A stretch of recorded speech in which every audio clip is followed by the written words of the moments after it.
This is called maximizing biceps growth, not back and biceps. Paul, why are we choosing these exercises?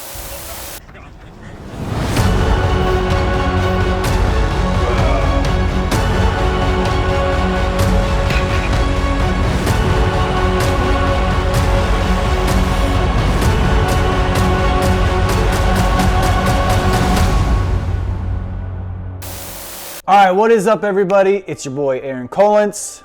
You know what time it is. It is time to do another reaction video. Before we get into this video, make sure you like this video, subscribe to the channel, and comment for the algorithm. All right, today we are going to be reacting to fitness influencer Paul Sklar. So Paul Sklar, pretty jacked dude, and he has built a pretty solid physique. I'm not sure exactly how old he is, but he's in his 50s, and he is going to be showing us today on how to maximize bicep growth.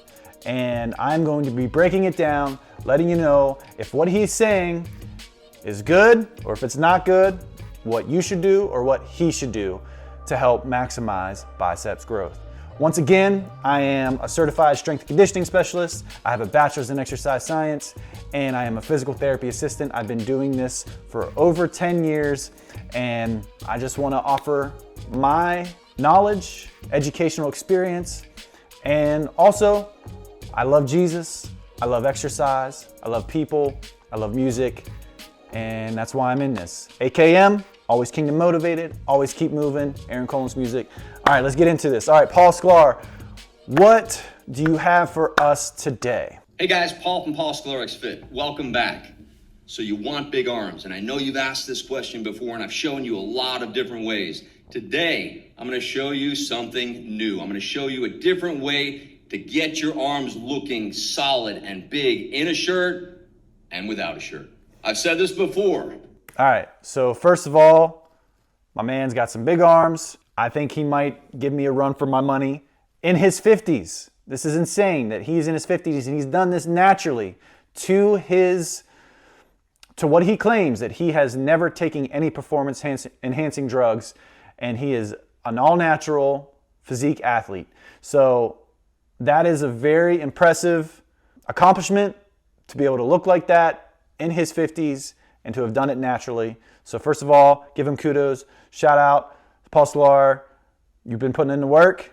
You look good, and you're encouraging people to be healthy, fit, and do it a natural way, which is better for your health overall. Biceps, typically, over the course of time, are known as a show of power. Anytime you get someone to show their strength, what's the first thing that they do, right? All right, so when you're gonna flex, Paul, like you have big biceps, and he's also pretty lean, so he's got a pretty good peak right there, if you can see it. He goes like this. If you get him up just a little bit higher, they look bigger. He's going here. Get him up there. All right. Big squeeze. You don't ever see him go, lat spread, or hey, check these shoulders out, or boom, look at my triceps. It's always biceps. And we all know this. It's a guy thing. We like big arms. We like to have big biceps. We want people to know we work out just by looking at us, especially in a shirt. But, okay, I'm going to have to disagree with Paul a little bit on the whole triceps thing. Now, yes, no one just says, oh, check out the triceps, whatever, or check out the biceps. So if you want to have bigger arms in general, you want to have big triceps, because there's three heads of the tricep. There's only two heads of the bicep. So if you're not training your triceps harder, or if not just as hard as your biceps, your arm's not going to be as big in general. And that's just the facts, all right? So make sure you're training your triceps just as hard as you are training your biceps, because then that's just going to make your arms overall bigger in general. Today, I'm going to show you how to combine a chin-up and a curl to get max results in a relatively short amount of time. The goal here is to pre-exhaust the biceps and then attack again when the biceps are already fatigued. This is going to allow you to recruit more muscle fibers. So when the fibers are already tired, you're going to need more fibers in order to move more weight. So your brain is going to dig deep. It's going to tell your muscles, we need to recruit more muscle fibers if we're going to move this weight. So I want you to get ready. I want you to think outside of the box, and I want you to try this sequence. All right, so I don't know if I fully agree with Paul here. It doesn't matter what exercises you're doing, if you're doing a superset or you're just doing one set at a time. Pre-exhausting the muscle is you're just taking the muscle to failure quicker. Are you recruiting more muscle fibers? I'm not sure if that's correct. And I think you're recruiting all the muscle that you have when you're doing any basic movement, whether it's a bicep curl, bench press, any type of exercise. You're recruiting, when you go to failure, or close to failure, you're recruiting all the muscle fibers that you have for that given movement. I don't think it really matters if you're pre-exhausted or not. If you're going to failure or close to failure, that's all the muscle recruitment that you need. And then trying to work on progressive overload as you go to the next exercise or the following week of exercises. So just because you pre-exhaust the muscle doesn't mean you're actually going to recruit more muscle fibers. You're just going to go to failure faster. Okay, the first superset that we are going to do here we go. is a chin-up, followed immediately by a hammer curl. Everyone knows how to do chin-ups. Everyone knows how to do hammer curls. I'm going to give you a few tips on how to maximize the contraction during the chin-up and tips on how to maximize the contraction during the hammer curl. So we're going to start with 10 chin-ups. If you can't do 10 chin-ups on your own, use a band. Attach a band to the top of the bar, get your feet in it, use it for assistance, or find a weight-assisted machine that you can do pull-ups on, or you can take a bench, put it underneath you, jump up, hold the bar, slowly lower, jump up, hold the bar, slowly lower. So there are a couple of different techniques that you can use to get those pull-ups in. Now, I do like how he explains some modifications of this exercise to be able to help get the pull-ups or start doing pull-ups or chin-ups as he's going to be doing here. But I'd like to backtrack a little bit in what he said as far as emphasizing the contraction of the muscle. Now, there's two different types of contractions. Well, there's three different types of contractions of our muscles. There's the concentric, there's the eccentric contraction, and then there's the isometric contraction. So what contraction are we emphasizing here, Paul? Because when you're trying to get bigger muscles in general, the eccentric contraction shows the greatest bang for your buck as far as muscle hypertrophy and muscle size. So are we focusing on the concentric contraction or the eccentric contraction? And let's see what he says here. If you struggle with chin-ups and pull-ups, if you really can't do these, the other option is to go to a lat pull machine, turn your grip so that you're in chin-up position and do your chin-ups or pulls there. And that's fine also. But we're going to want to jump immediately into the hammer curls. So make sure that you've got your dumbbells with you and ready to go. Quickly, let's start with hand positions on a chin-up to maximize the contraction at the biceps. You want to make sure that you're slightly inside of your shoulders or about shoulder width. You don't want to go outside of the shoulders because it places way too much stress, in my opinion, on the rotator cuff, and you don't want to blow your rotator cuff out doing chin-ups. So take a grip slightly closer than shoulder width. That's what I typically like to do, or whatever you're most comfortable with. I think that is good advice as far as grip width for chin-ups. So good advice there, Paul, because you don't want to put excess strain on the rotator cuff for no apparent reason. Now, when you start your chin-up, you want to be ready, mind-body-wise, to connect to your biceps because there is a nice mix of back and biceps work in order to complete the actual chin-up. So make sure you pay attention to the contraction at your biceps. I want to lead a little bit high with my chest, but not too much. I want to start really pulling with my biceps. So when I get to the top, I've got a very, very strong contraction. A nice big stretch. Once I feel my biceps start to release, I want to... Okay. All right. So here he is really focusing on the concentric contraction when you get to the top and to really focus on the squeeze when in all actuality, the biggest bang for your buck for a hypertrophic stimulus is going to be at that stretch position of the biceps where you can get it all the way back and rotate it. And that's where you're going to feel the most stretch, keeping that chest up, arm back, rotated, palm down, That's gonna be the most stretch. If you can have a cable and then curl up this way, that's gonna be where you get your biggest bang for your buck. Now, he said that you're gonna get back emphasis here, so I don't know why he's doing back and biceps if he's just talking about maximizing biceps growth. Yes, you're working your biceps when you work your back, but we're trying to maximize biceps growth, not back and biceps growth. Now, you wanna have a big back. Yes, you wanna have strong back, you wanna have strong everything, Paul, but I don't know if I would choose this superset. I want to start again. So I want to maximize the amount of time that I am under tension. So that's number 3. We're going to get to 10. 4, and I'm squeezing just like I'm doing a curl. Got 4 reps to go. That's 4.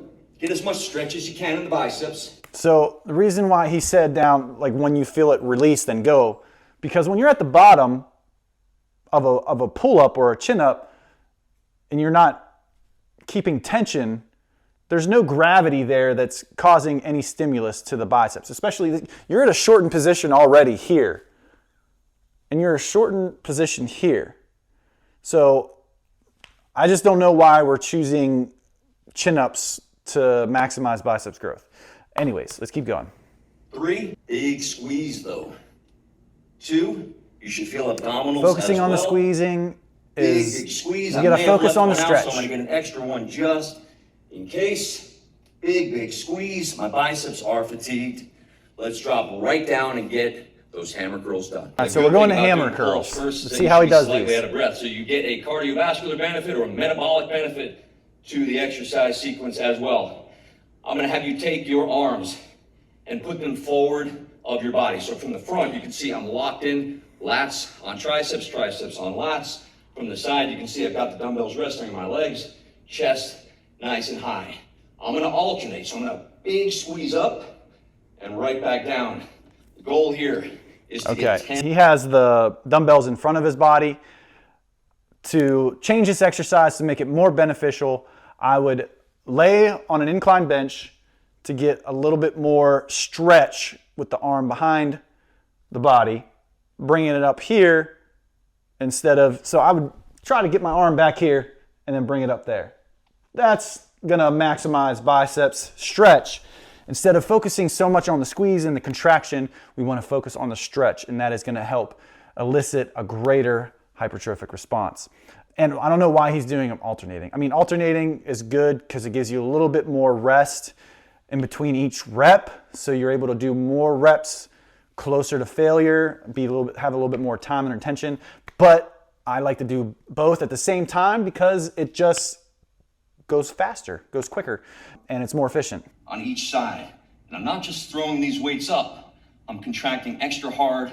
I'm keeping slight tension on the biceps at the bottom of the exercise too. So I can completely relax my arm, now, or I can keep tension Paul's got some big on arms. The biceps. And this way, I really don't have to use a lot of weight. What he's doing is helping him, obviously. Hard, but make it difficult. Just because you do this workout does not mean that you are gonna have arms like Paul Sklar. Paul Sklar has arms like that because of his genetics and because he's been training for a very long time, not because he's doing these particular exercises. We're gonna go to the next superset here. This is a close grip landmine row supersetted with a standard alternating dumbbell biceps curl.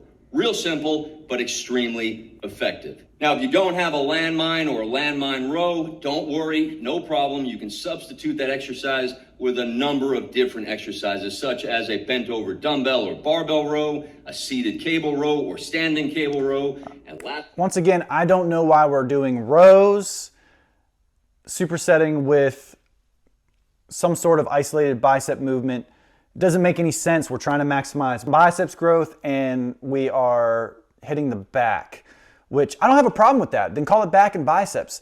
But this isn't maximizing either one, in my opinion.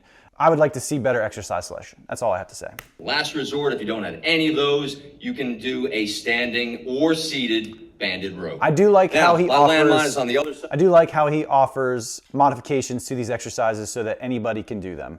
That is one thing that I enjoy about what he's saying here. Biceps curl. This is that grip I was telling you about. All we do is we take that grip, goes right around your bar, and it cinches in. So I don't even have to hold it. Regular bar falls right back down to the floor. This is awesome. It doesn't slide. I do like that attachment. We're basically going to take the same position that we do during the deadlift. You want to maintain that position the entire time so that you don't go into the lower back. Make sure you're utilizing your legs, especially your hamstrings, your glutes, and your quads. So now that I've got my handle in position, I want to make sure I maintain a nice straight back, and I want to pull. All right, what he said there is fantastic for rows, but it is not great for maximizing biceps growth because it's so fatiguing when you're having to activate your hamstrings, your glutes, your back muscles, your lats, and all these things just to be able to pre-exhaust the biceps before you go to a standard biceps curl. This is so, the stimulus to fatigue ratio here is high. Right here, and you got your fatigue. It's right here. So it's so fatiguing, and the goal is to maximize biceps growth. What we want to do is try to get that stimulus to fatigue ratio about similar so that you can maximize your biceps growth and your recovery time. And I don't know why we're doing something that's so fatiguing. Now, yes, you want to hit your back. You want to work back. This is called maximizing biceps growth, not back and biceps. Paul, why are we choosing these exercises? Pull, of course, not only with my back, but with my arms. So a lot of times you'll see people fail during back exercises. And yet I have yet to see him do an exercise where the biceps is fully stretched under tension. That's going to give you the biggest bang for your buck as far as muscle hypertrophy. Exercises because they just use their arms. Our goal here is to get our arms tired. So I'm not only working. So just getting your arms. So all we're trying to do is work to failure faster. What I really love about combining compound exercises and single joint exercises is the cardiovascular conditioning effect that I get. Helps me stay lean, helps me stay muscular at the same time. And yes, you have to eat right in the kitchen, for sure. All right, that is a good point. He stays lean, he stays in condition because he does these supersets. He does things back to back, increases his cardiovascular capacity, and helps him burn more calories throughout his training session. But he also notes that it's important to make sure that you're eating right, or else you're not going to be as lean. You're not going to see the muscle that you have built. But once again, we're not maximizing cardiovascular capacity here. We're maximizing biceps growth. Biceps growth. If you just want to show me the exercises that maximize biceps growth, then I would agree with you here. Alternating biceps curl, dumbbell biceps curl, simple. We've got the arms at the sides. As always, lats and triceps glued together like you're holding a piece of paper. I want my weights slightly forward of the body. I don't want them all the way back. I don't want them all the way forward. So slightly forward of the body, big squeeze. Now again, I'm using lighter weight. Okay. Since my arms are already fatigued. We want to get 10. All right, Paul. So I'm assuming this is the last exercise. And now these exercises aren't bad. Don't get me wrong. I'm not tearing these exercises completely apart. But when you're trying to maximize biceps growth, you want to try to emphasize the eccentric movement and also emphasize the stretch position, not the contraction or the concentric contraction position. Because you're not getting your biggest bang for your buck in muscle hypertrophy, in muscle size, cell size. Look up the studies. I can show a couple studies up here that it's through long lengthen position exercises under tension that we are going to see the biggest bang for your buck when it comes to increasing muscle cell size. Also, these are compound movements because you're using biceps and then biceps again for supersets. So it's a compound set, not necessarily, okay, supersets, there's compound sets, there's antagonist, agonist sets. So is this the greatest thing for maximizing biceps growth? I don't believe so. I believe there's some better exercises that you could use. And overall, if you want to do this just to be in shape and healthy, yeah, go ahead and do it. It's going to help you increase your cardiovascular capacity. It's going to work the muscle, but you're not going to maximize your muscle growth for your potential. Now for Paul, he's where he's at in his 50s. I don't think he's going to see much more growth than where he's at. He can maintain the muscle that he has. Now, yes, it's possible to grow a little bit more, very, very slightly. But maybe if he would change up his training a little bit, he could have some bigger arms. I don't know if I'll ever have arms as big as Paul's at 50, but you know what? I know what I know for a reason. Once again, that's the video. Like the video, subscribe to the channel, comment for the algorithm. Once again, I got merch, I got hats, AKM, always kingdom motivated, always keep moving. Aaron Collins music, motion is lotion, baby. Let's keep it moving. I want to spread faith, fitness, facts. I love y'all. And yeah, holler at me if you are interested in some personal coaching or just some advice on how to get healthy and stay healthy. Love you guys. Until the next video, I'm out.